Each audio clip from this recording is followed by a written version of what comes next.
Welcome to our Devos this week. And this week we're going to look at something that I call Jesus, fully God and fully man. So many times we go through different things in our lives and we reach out to God, but we question whether or not he's close to us. Or, unfortunately, even if he understands. Well, an examination of Jesus' life on earth and some of the experiences that happened to him will enable you to realize just how close God is to you and just how much God knows about what it is that you're going through and what you will go through. And today I want to tackle the subject of emotion. We're a conservative church. You know, we have pretty fundamental, strong views on things.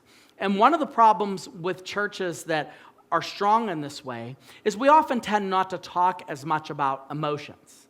But I want you to know, when you're having emotional problems, or when you're struggling and you have you have to have a cry. Do you ever just have to have a cry? You're like, okay, Thursday night, don't know why, just don't feel good about it. I'm just going to have a cry. I'm just going to sit here. You know, maybe you see a Hallmark commercial or something, and you're like, I'm going to go cry right now. Okay, like, you might think that's weird, okay? And you might say there's something wrong. But one of the things that we forget about Jesus and one of the things that we forget about God is God has emotion.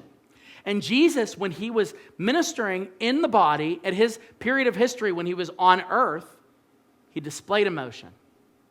One of those occurrences took place right before Jesus was arrested and taken to be crucified.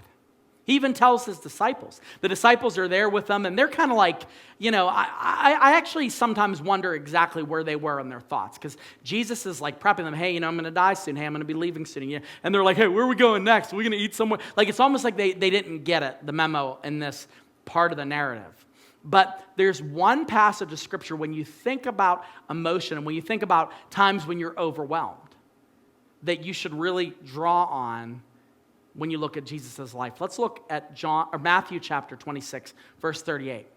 He says to his disciples as he goes to the Garden of Gethsemane, he says, my soul is very sorrowful, even unto death, okay? Is that language strong? Is that so? I mean, really, how would this sound in a modern translation? It would be like, I am so sad I want to die. Like, I am so broken that, like, my heart is crushed by this, okay? That's what Jesus is saying to them. He goes, guys, can you stay awake and pray? Because I'm overwhelmed with sorrow. I'm, like, overburdened by this sorrow, like, of what I'm going to experience and what's taking place.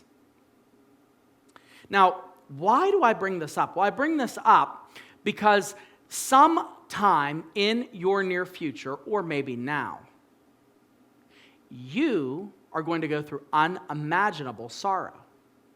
And oftentimes what happens is when we go through periods of intense darkness, we forget the things that we've learned in the light.